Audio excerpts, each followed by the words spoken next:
One of the things that I think is common across compensation system is that you're never satisfied with it, and they should never stop evolving. And that's not a bad thing. That's normal. I think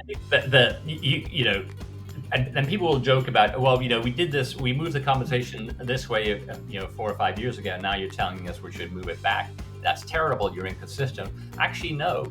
That might actually be the right thing. Very small tweaks in the compensation system can affect changes in people's behavior. And at different points in time, the kinds of things you will want to, kinds of behaviors you will want to modify will evolve. So I think it's actually quite normal to see a change move in one direction and then come back again.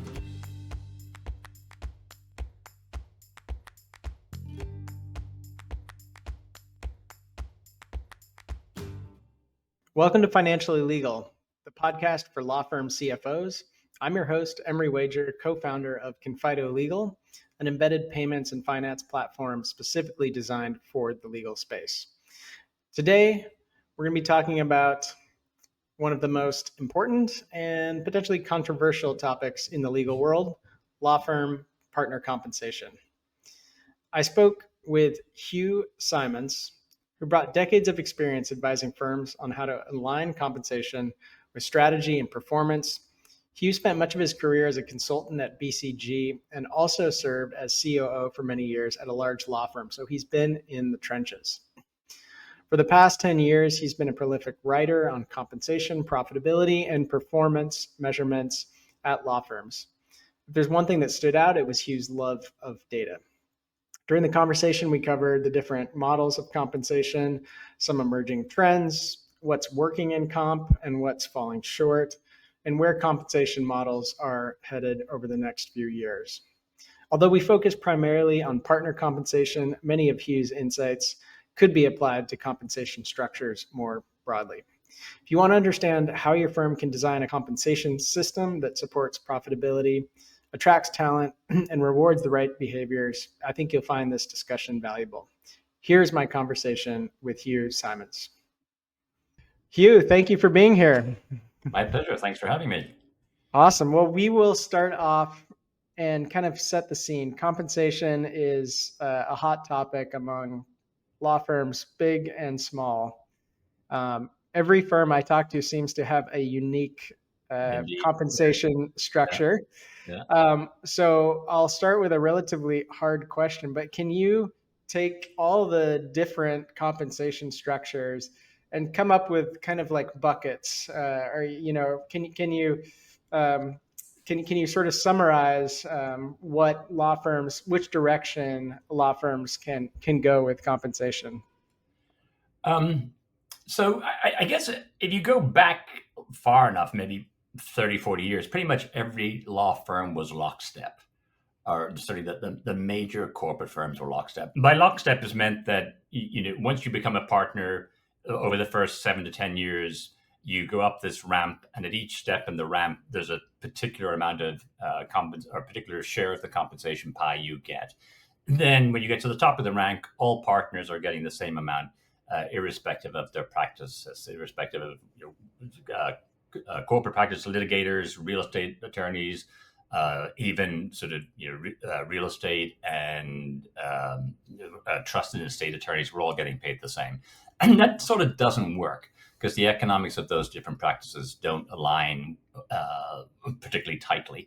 And the high-end litigators, the high-end corporate guys sort of felt undercompensated relative to, say, the dirt attorneys or the trust and estate guys.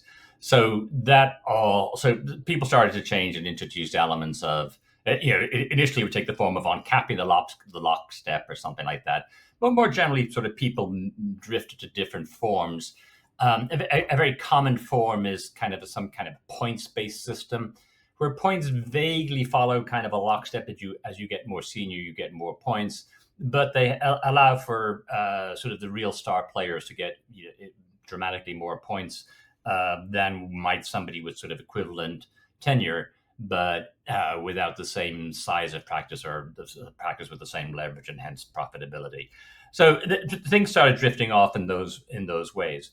That said, there's always been another version too, sort of a minority version then, and I think a minority version now, which is kind of the eat what you kill version, and that says that basically everybody's compensation is tied to how much money they bring in. It's very often cash based, so there's a big collections push at the end of the year to get your share of a comp in a good year. If that year's not looking good, you you push off your collections till next year. The argument has always been that eat what you kill sort of fosters individualism, doesn't create any commonality. You're basically, I don't know, you're like people in and the sort of, I guess, hairdressers where everybody pays for the rent for the chair, and then that's it. Your profits are your same, are based on what business you do beyond that. So there's no collegiality that way.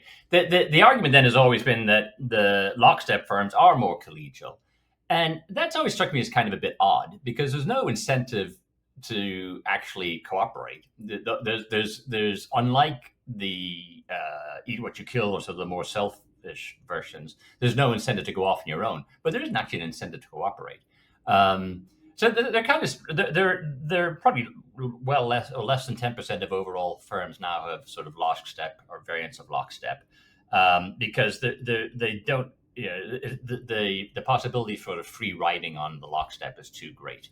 And the traditional lockstep, where there's say a 3 or 4 to 1 ratio between the bottom and the top of the lockstep, is too narrow a range to actually reflect the economics of different partners' practices, such as they've evolved to today. Sounds like there's kind of the majority are lockstep, where in that sense you're getting an increasing share of the pie as you sort of move up in the world. Right. And then Yeah, there's I would consider them to be sort of vestigial lockstep. That there's locksteps within the points kind of systems. So there's still a fairly strong sort of tenure bias, which is not necessarily a bad thing. Yeah. But they're away from formal lockstep because formal lockstep, I think, took on this sort of aura of being just too unfair to people with different practices. Got it. So kind of a new age lockstep, New age lockstep, right? or eat what you kill are kind of the two main structures there. It sounds Right. like, Yeah. and of course each one has their own modifications that can be made. But it's nice to at least for a short podcast to put them in two buckets. So. Okay. Well, that said, I mean, I think that is a useful distinction. To me, the more interesting distinction is between the systems that are open and closed. Mm-hmm. An open system being one where everybody sees what everybody else earns, and a closed system being where they don't. You've written a lot about the opacity of systems and the benefits of making them more transparent. Can you talk a little bit about that? Yeah. So, well, this goes back to you've done a slightly long-winded answer, but this goes back to some analysis I did of the Major Lindsay in Africa, one of the big legal recruitment firms, did perhaps still does, a survey of partner recruitment every 2 years. And they were kind enough to sort of share with me multiple years of data of that survey. And in the survey, sort of 1,000 to 1,500 respondents a year, but they classify their the nature of their firm's compensation system. There are a number of things that's it's not a perfect data set because it's not the same 1,000 to 1,500 respondents every year. They cover a huge range of law firm sizes and what have you. So only really the big differences have any meaning in them. One of the differences, though, that really did stand out was between the average compensation and then presumably the average profitability of firms that were open versus closed, with the closed firms being, I think, averaging something like 14 or 15% lower profitability. Wow. And then sort of behind that, I was able to look at sort of the hours billed, and I was able to look at leverage, and I was able to look at origination. And what you see is that the the 14% sort of lower profitability in the closed firms is a combination. It is not because the firms, those lawyers are billing fewer hours. Their billed hours are almost identical. What is interesting, though, is that their originations are much lower at the closed firms, and so too is the leverage. And of course, profitability is a combination of billing rate times how busy you are times the leverage. So you see, and the billing rates again are about the same. So it really is not, they're not originating as much. So maybe the animal spirits that sort of would otherwise encourage partners to go out and bring in more business, that they're dampened in a closed system. And because profitability isn't that important to you, you're probably inclined to work at lower leverage. One of the things that's, I think, intriguing about lawyers is that they like to do the hands-on work in a way that perhaps sort of consultants, as they age, tend not to. They rather push the work down and get on with the client relationship side of things. Lawyers seem to be different in that regard. That's super interesting. I think you also wrote about satisfaction in terms of open versus closed systems. And there really isn't much difference, right? Yeah. Yeah. Yeah. It's very interesting. More profitable, but the same satisfaction. Yeah. I struggle to sort of, that's a tough one because, people like me who have gone around and talked to people about compensation systems have often argued that the virtue of changing your compensation system is that you will engender greater partner satisfaction. And it transpires not to be the case. Just a little embarrassing. I think I don't know how to explain that fully. My theory is that it's kind of you as somebody who sort of were based in Seattle would probably be familiar with this. I had a client who was who had an office high up in a downtown Seattle office building and this fantastic view of the Cascades. And I couldn't help remarking on it the first time I went to the office, and the partner responded that she hadn't noticed it after the first 10 days. It just sort of fades into the background. So you get used to whatever's in front of you, and then your satisfaction level doesn't change. That's a theory. I'm a little. I have to be careful about sort of defending that too strenuously, because it could just be that we're wrong about compensation system driving satisfaction. Yeah, it's interesting. So the company I worked for, we did a big pay raise, especially for the lower kind of like lower paid folks at the company. It was covered in the New York Times and everything. Great. Yeah. And we every week we did a satisfaction survey, and we saw the same thing where right after that raise, the satisfaction shot up, and then it kind of peaked, a few weeks later, and then it came right back down to where it was before. I think there is something to that you just sort of, it gets baked into the background, and you move on to be unhappy about something else, which is, I don't know. Anything else on the topic of kind of like transparency of pay that you're seeing that's kind of interesting? I mean, what are most firms doing? Are they kind of open or closed, or is there a trend going on? Almost all at this stage are open. And there's a bunch of different things that factor into that, so that lead you to that outcome, not all of which are positive. So I think that, there's this stuff about how lawyers are the most skeptical of the professions. And one of the things I tend to be skeptical about then is the compensation committee and how the degree of cronyism or what have you that is occurring there within. So lawyers generally don't like not being able to see what's going on. It's also kind of very much averse to the idea of being the idea of being a partnership. Like, how can you be a partner and not know what your other partners are making? It somehow feels wrong. Yeah. I think there is one of the things that's kind of funny about lawyers is that they're very driven by comparison with other lawyers.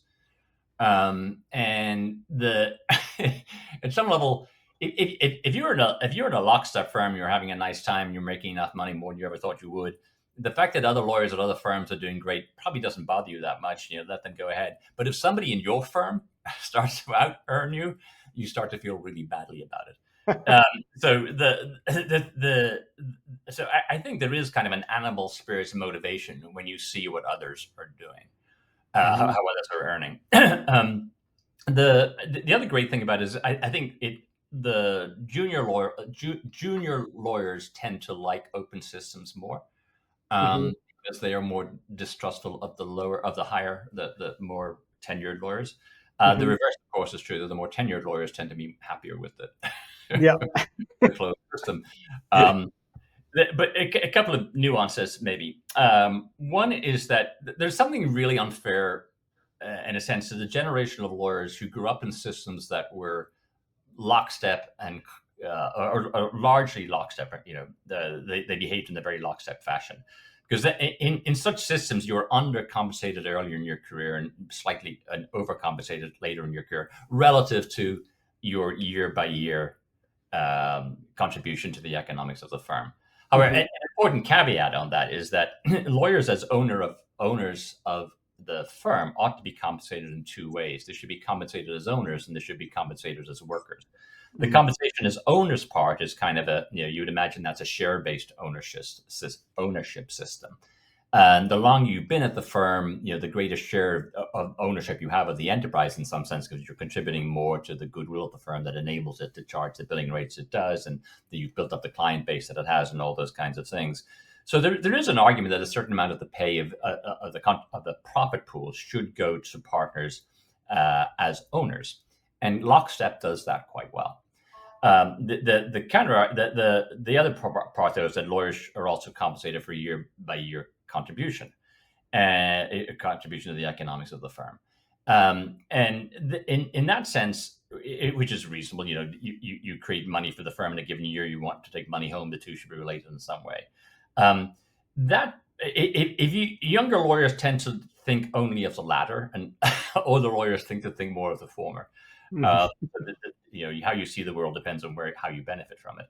Um, so there's this dissatisfaction in the closed system, because the closed system, younger lawyers tend to think that they're being taken advantage of, and the closed system, older lawyers tend to think that they're being rewarded now. Finally, the real unfairness comes into this. If you grew up in a system that had a fairly stringent sort of tenure bias as you started out, but the system is much less tenure bias as you ended up, you haven't you got underpaid at the beginning, and you're not reaping the reward of that at the end. So that's kind of one of the nuances in it. The other has to do with lateral hiring. And if you sort of take the view, and I think it's a reasonable view to hold, that you want to be able to invest in a firm and invest in certain practices in certain geographies or what have you, and to do that, lateral hiring can be a very valuable tool. I would argue that it is easier to do lateral hiring in a closed system than it is in an open system. The reason being Oh. that so particularly, if you have if you're a firm that has a very strong basis outside of New York, for example, and you want to go into New York, you're going to pay more compensation to an untried lateral hire in New York than you are to a seasoned, long-standing contributor with a solid book of business who's been with your firm for a while. That's a really hard thing to pull off in an open system. You are Mm-hmm. going to tick off the continuing partner to no end. So there is arguably an advantage to being having a closed system in a world where you are increasingly dependent on lateral hires. It gives the firm more flexibility. The other thing, of course, though, is that the big danger of closed systems is cronyism and self-dealing. Mm-hmm. And it's human nature. It's really hard to dispel. And even in open systems, many people, actually you see this in the survey data, that in perfectly open systems, what's happened often is not that that cronyism has been taken away, but rather that it becomes more visible. Maybe you could talk a little bit about some of the remedies that you propose for kind of the cronyism problem, and maybe a little bit of I think you called it kind of the multi pool system. Can you talk a little bit about what that is and how a law firm could implement that? So the multi-pool system is not rocket science. It's a system that exists in consulting firms. And what it does in essence is it says we'll take the profit pool and we divide it into three buckets, three pools. One pool we'll allocate to partners based on their sort of pseudo ownership of the firm, so in proportion to some sort of proxy for long-standing tenure at the firm. So a lot like a lockstep kind of system. And then the other two buckets will share one based on sort of economic contribution, the pure economics of numbers and what have you, and we'll distribute the other to individual partners based on sort of their sort of collegiality. And I guess behind this is the idea that I used to say that to be a successful partner, you have to do two things: you have to make money and get along. At some firms, that's been I got held up and said, actually, there's three things: you've got to make money, get along, and be a good lawyer. Okay. Make money, get along. I mean, how you get along without being a good lawyer, I don't know. But anyway, but the idea that you need to sort of score highly on sort of in your economic contribution and being a good corporate citizen, you need to be on the latter, meaning you need to do your share of sort of administrative tasks and recruiting and building forms and spreading knowledge and developing younger partners and all those kinds of things. The economics, I think, of the firm, the economic contribution sort of stands for itself. That said, on the economic contribution, I would point out one thing that that somehow can't get overlooked when you're looking at economics. It's a mistake in my mind to look just at originations. You have to look at sort of originations adjusted for leverage, in a sense. Bringing in, if two different parties each bring in 5 million and one sort of spreads it out over, levers themselves up, they make a lot more money than the person who kind of executes it all with one person by their side. And so you have to allow for the leverage effect when you look at the economic contribution. I've seen law firms who look at the economic contribution in quite thoughtful and manners and with significant detail. I haven't seen anybody do a good job on how good a contribution, sort of firm contribution, how good is somebody in that sort of that bucket of getting along with others. That's the bit that is massively abused or can be massively abused under cronyism. And I don't know a single firm that actually explicitly says we're going to take some money and portion it out in proportionate ownership interest or quasi ownership interest. So we tend to do. So I tend to see firms do stuff that's sort of based around the economics with more or less sophistication, and then the other two things sort of just get combined and muddled. Can you talk a little bit about how firms do calculate the economic impact? It sounds like originations is one. Yeah. But what, I've heard the term finder, minder, grinder before. But yeah, what are the different ways you're seeing firms calculate that economic impact? Well, it ranges from sort of just tracking origination credits and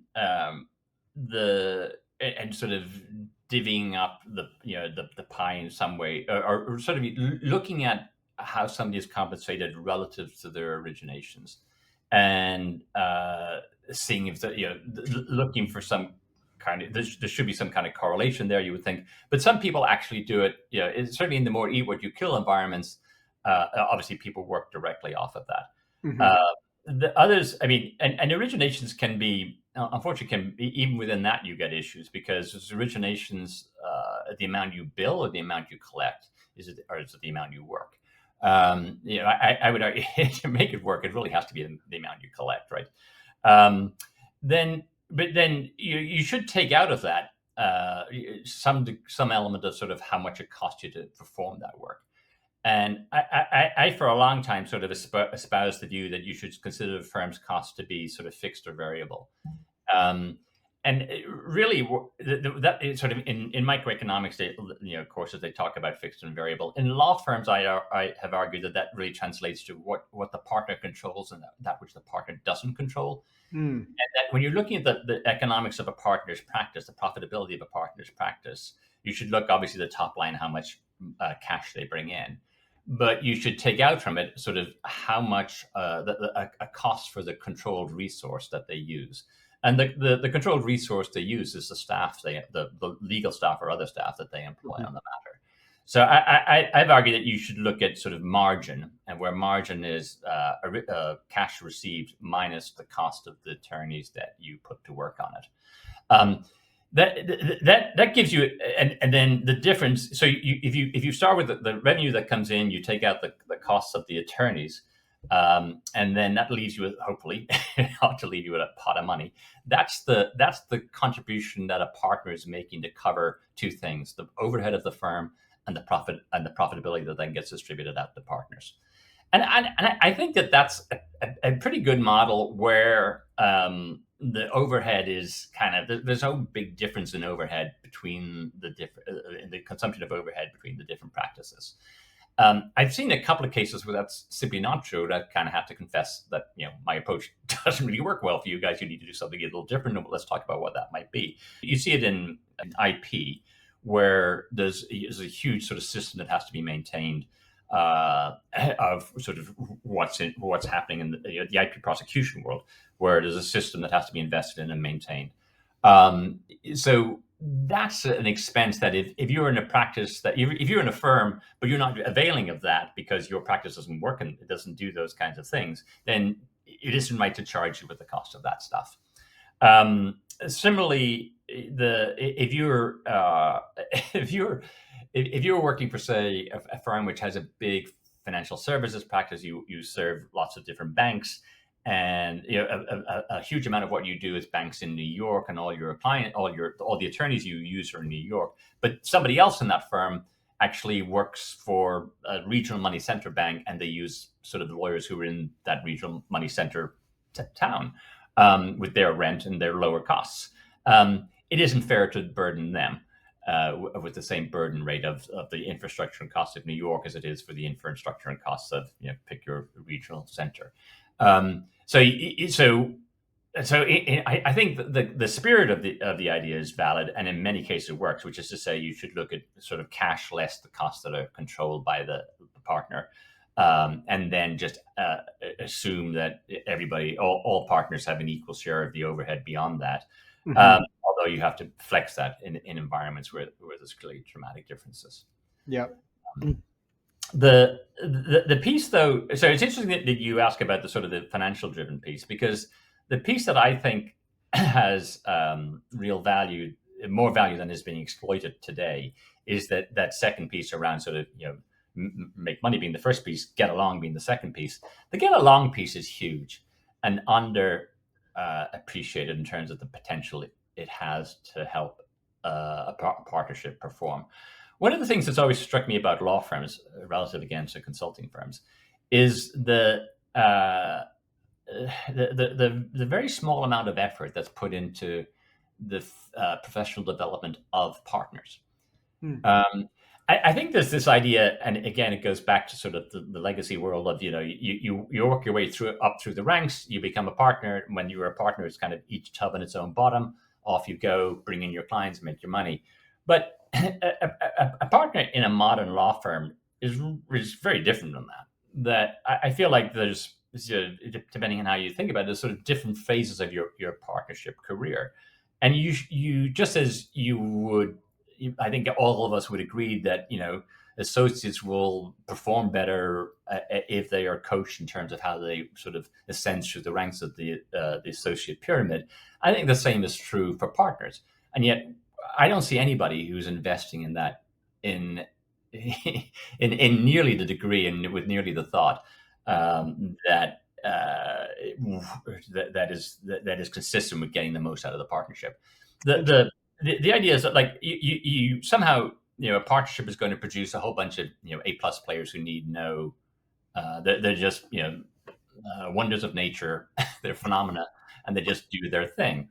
There's an awful lot of partners that sort of perform at a B plus level, that with a certain amount of coaching and guidance, particularly from those who sort of observe them in action and have seen others, those people can be coached up to sort of A minus A level. That's a huge difference in the partnership's performance, and yet we systematically underinvest in that as a profession, I think. So I feel it should be stated clearly to partners as they've arrived into the partnership that, welcome, great, congratulations. This is a beginning, not an end. That's what we kind of expect you to do over the next 5 to 7 years or whatever it is.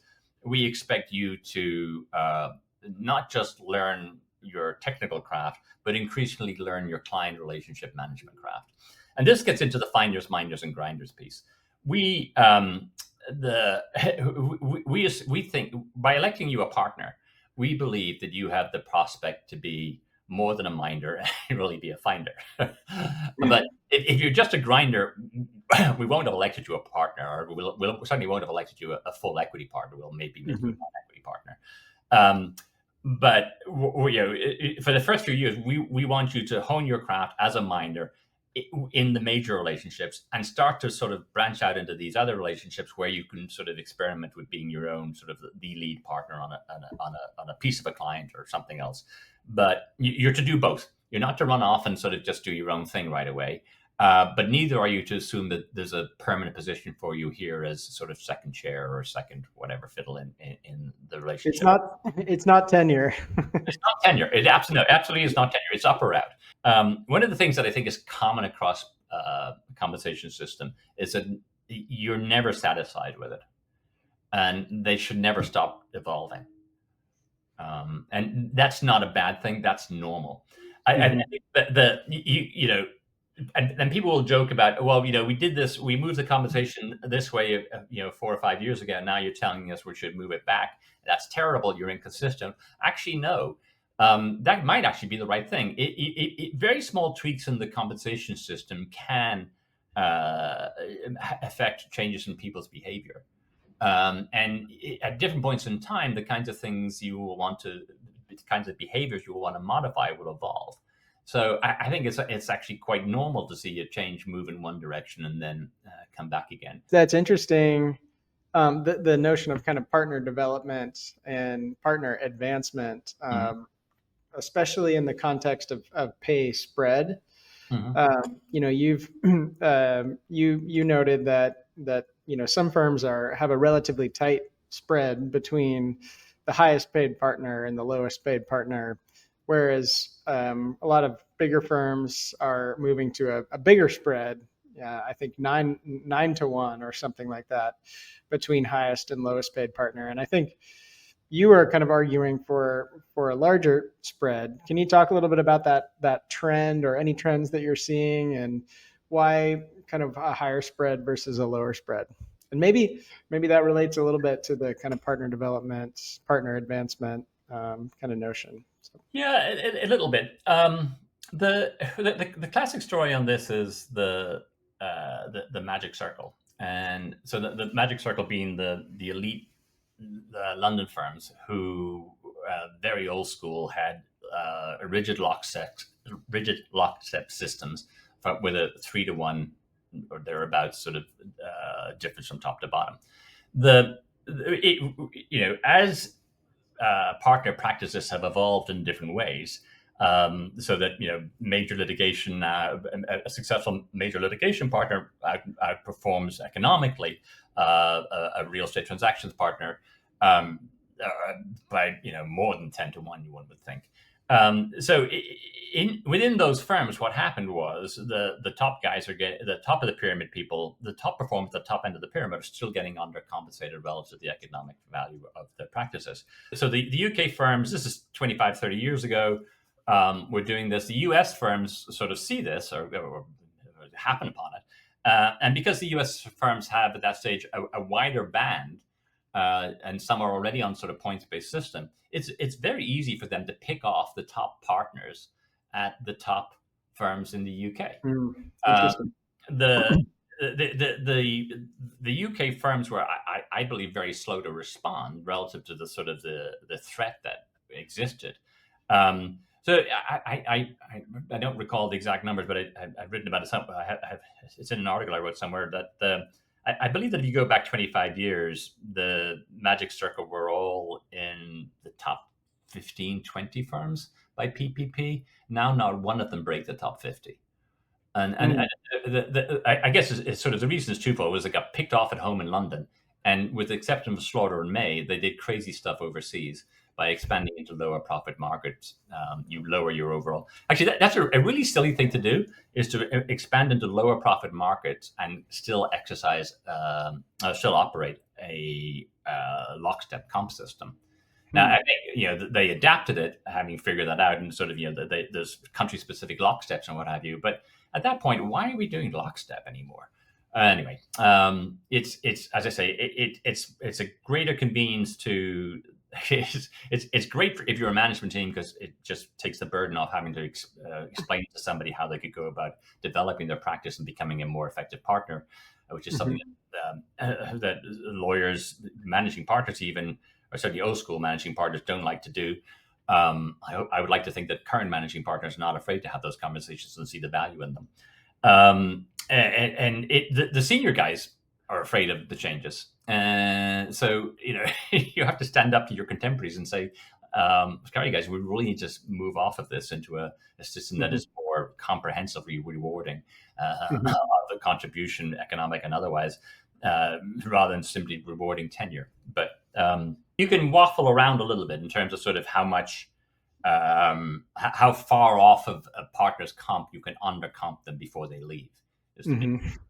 And it's a little like this thing where, like, remember when interest rates fell and everybody could have refinanced the mortgage and only like 2/3 of people did. You are going to get some people who are kind of like the third people who are just not paying any attention and don't think to do it or whatever. But Mhm. you are taking on a significant risk. So, and obviously, the risk is the greater. The greater is the divergence between economic contribution and comp, and the longer period for which it's in place. It's also the risk is greater in the more competitive markets. So Mhm. you can't get away with it for long in New York or London, whereas maybe some smaller regional markets you can get away with it for longer. Mhm. Indeed, there's a school of thought that says actually it's interesting that if you look at the sort of the changes in the rankings, the profitability rankings over the last 25 years, say, a generation of for as a partner, a partner being an effective, fully functional partner for about that period of time. It's interesting to see that the who have come in, who have gone up the rankings in terms of profitability, and how that has tied to going into New York. So you see Mhm. sort of Kirkland, Latham, sort of going up the rankings. One of the interesting things about firms like that is actually they have this thing whereby if you're you can if you're a great Chicago-based partner, there's a ceiling on how much you're going to earn unless you're prepared to leave Chicago. Um, Mm. and so, but at Interesting. the same time, you're billing your associates out at New York rates, and you're working as hard as any of the New York partners. So you're earning your contribution, the economic contribution of your practice to the firm is the same as that of a New York partner. But the firm doesn't necessarily have to pay you New York rates, New York compensation, because you're not going to leave Chicago and move to New York. So that creates a delta, which a firm could then use to sort of essentially compensate partners in New York, lateral partners in New York, and lure them away from their existing firms. So if you have a strong base, it's interesting that if you have a strong base outside of New York, that seems to have been a mechanism by which that you can extract, that you can leverage to build up your practice and your firm's presence in the most lucrative market in the world. Well, let's go even more new age here. Um, I Okay. I'm a big fan of the business writer Dan Pink, Oh yeah. and he in his book Drive, which is all about sort of satisfaction at work, Yeah. he talks about his theory is there's basically three things that matter in terms of satisfaction: autonomy, mastery, and basically purpose. Hmm. None of those. What's missing in those three is economics and money. So maybe you can talk a little bit about maybe argue against yourself a little bit, or how much do those things really matter, to partners in a law firm versus, the delta between their economic impact and what they're being paid.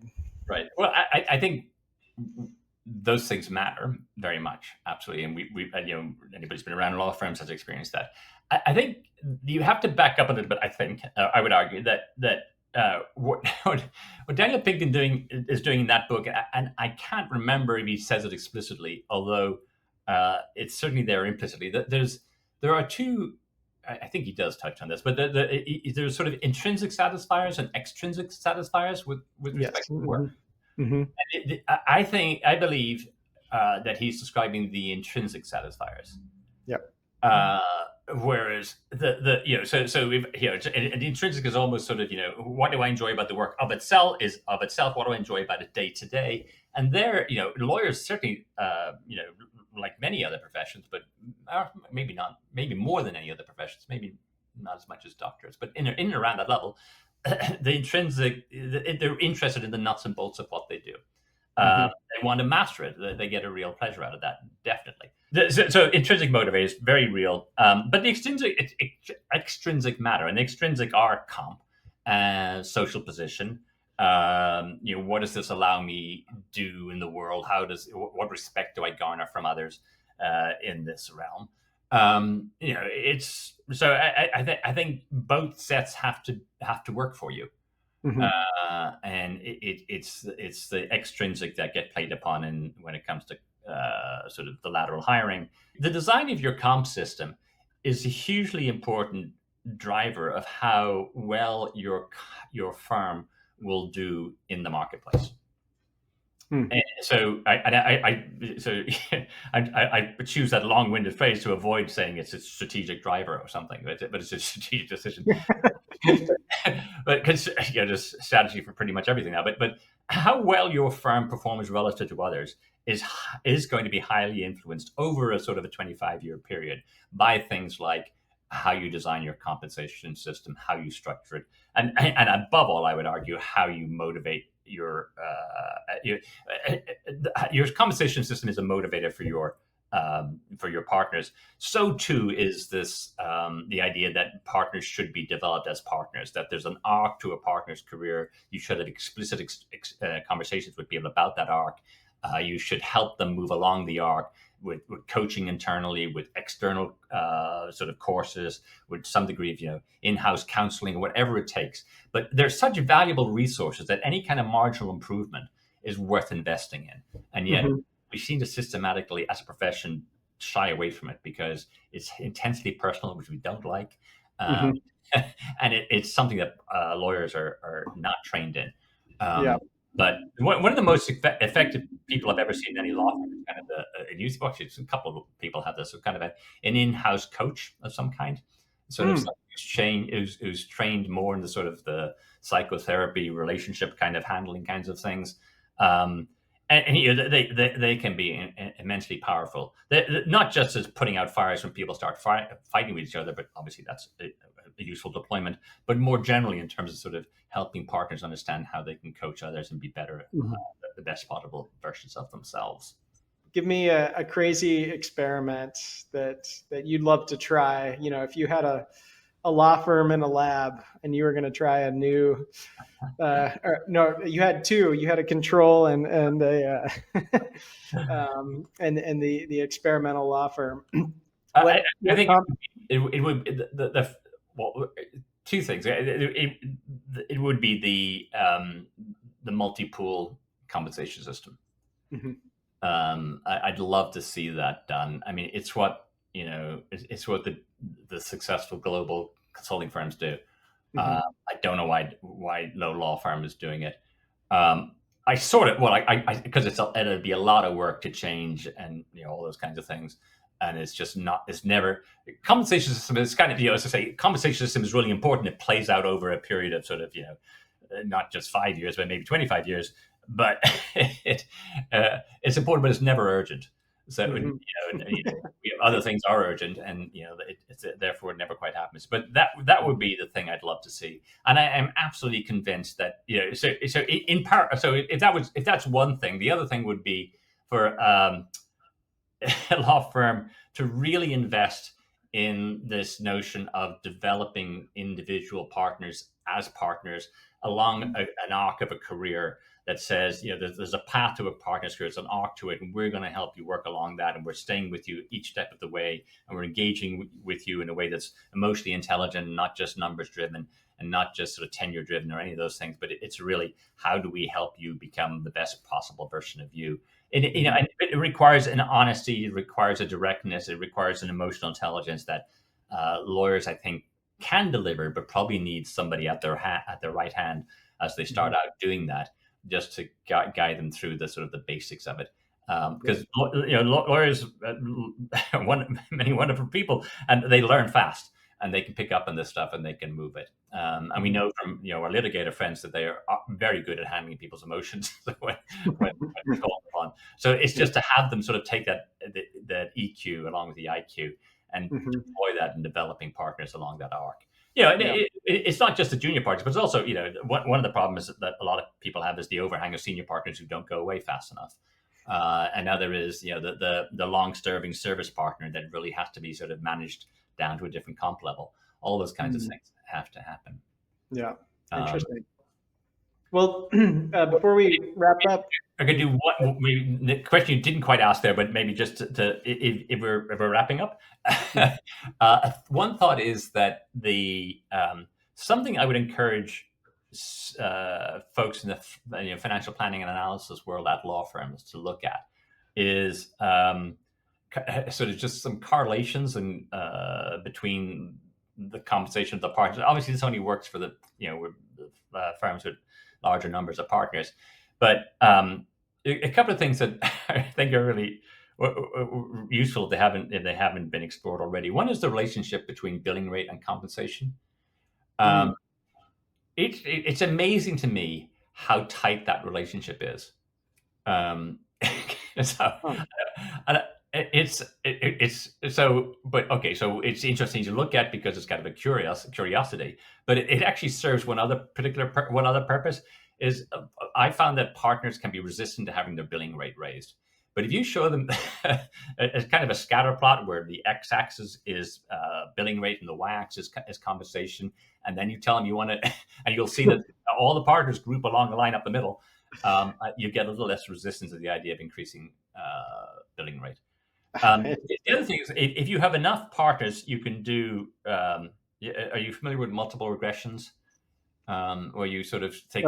Is this taking you back to some terrible statistics class? Yeah, no, I'm not familiar with it in the law firm context. But you can do regressions of sort of compensation against billing, origination credits, or build hours, or leverage at which people operate, or you can put in dummy variables for lateral or not. You can put in dummy variables for female or not. And one of the interesting things, what I mentioned the Major Lindsay in Africa data, with huge databases like that, you can do it. But if you have 100 partners, which maybe not many firms do, but you can do those kinds of analyses, and it's fascinating what you'll find out about your compensation system. Interesting. Certainly I would expect that you will find that, and this is the scary thing. I suspect that if any of your listeners are worked in financial planning and analysis, they're familiar with a multiple regression. They know that Excel can do it. If they do regression on that just looks at compensation against tenure, hours billed, and origination, I'd be surprised if they didn't find that in their firms. It's shocking how many firms tenure is the biggest driver. Hugh, maybe you can tell us before we wrap a little bit about kind of your current work and yeah, what are you doing today? I've been retired for a while. This is a hobby. That said, I'm wrapping up a strategy planning process with a good sized high profit firm that it's been really enjoyable and interesting to do. And I've been doing some coaching on a not for profit board, particularly on transition issues, not sort of transition issues as the sort of the senior statesperson there, comes close Mm-hmm. to retirement. So it's a combination that I'm very lucky to have. I do some interesting things with lawyers, and I do some interesting things with not-for-profits, and find time to get the trees addressed. This was great, and yeah, really thank you for in retirement continuing to write and speak on these issues, and look back on an amazing career in law firm operations. And The thing I enjoy is the data side. So if anybody's got a set of data that needs analysis, I'm always game. Okay. This is a call out to the listeners. If you've got data, we'll get you in touch with you. Excellent. All right. Well, thank you so much, Hugh. Really appreciate it. Bye for now.